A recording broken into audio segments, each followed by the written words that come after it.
Most people are selling their HDB after 55 are shocked because the cash they thought they will get is so much smaller. CPF takes a big portion back, but how much exactly? And what can you still keep in cash? Hi, I'm Caleb, a real estate agent here in Singapore. Over the years, I've worked with many sellers above 55 who suddenly found themselves confused by CPF rules. In this video, I'll break it down exactly step by step using real numbers and examples. By the end, you will know exactly how CPF handles your sales proceeds after 55 and how much cash you can actually keep. So this question is always asked by my customer. I'm above 55, can I keep the cash proceeds from my sales of property or must I top up the CPF? So let's go through step by step how it all works out. So CPF rules after 55 for property is very simple. After 55, your SA money will be transferred into a new account called RA to form the full retirement sum of 213k. So sometimes some people are able to meet it, so they are able to form the full retirement sum of 213k in the retirement account. Then the remainder money in the special account will flow into ordinary account. However, some people's special account is not enough to form the full retirement sum in the retirement account. Then what happens is that they will require the additional funds from their OA, which is the ordinary account, will be used to fill up the retirement account to the full retirement sum. Please note that the full retirement sum always changes year by year. For this year, 2025 as of recording is 213k. So let me give you an example. You have a case before 55, your OA have 100k and your SA have 300k. So after 55, what happens is that the SA, which is the 300k, will be transferred to your RA account, and then this RA will only host the full retirement sum of 213k.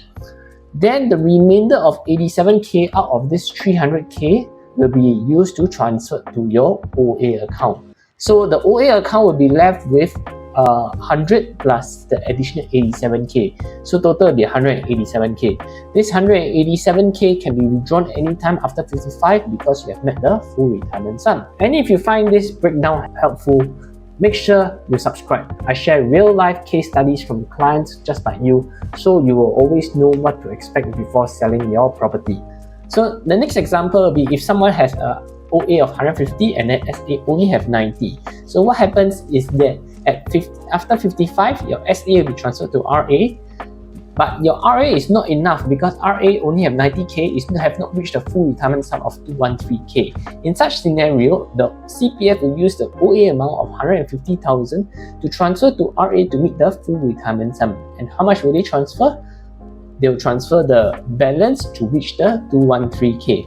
And therefore, at the end of the day, your OA will left with 27,000, your RA will be left with 213k. So total will still be formed up to 240k, but your SA will be closed in this case.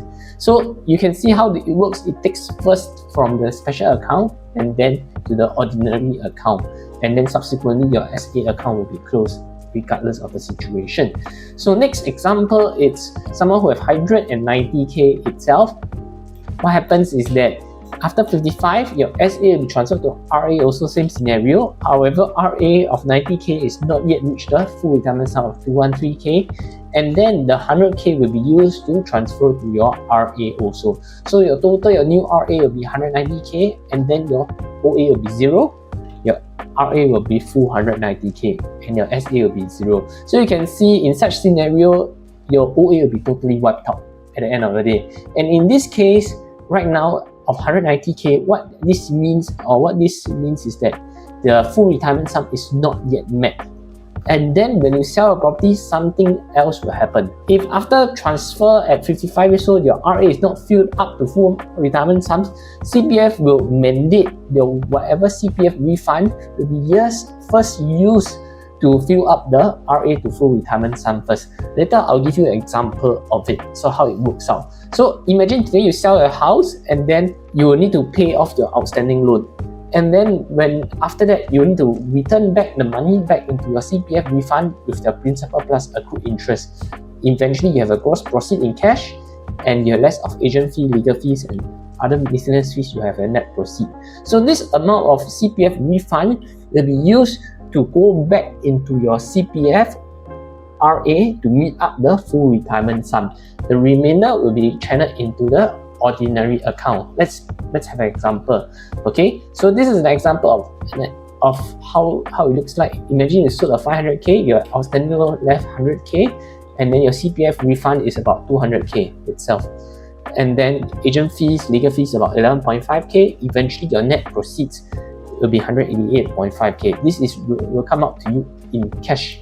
Now, I'm curious about your take. If you sold your HDB after 55, would you rather keep more cash on hand or have it inside CPF for retirement payouts? Comment down below. I'd love to hear your thoughts, and I read every single one of them and reply every one of them too. So what happens is that before 55 years old, your OA will only have, let's say, 190k both in OA and SA respectively.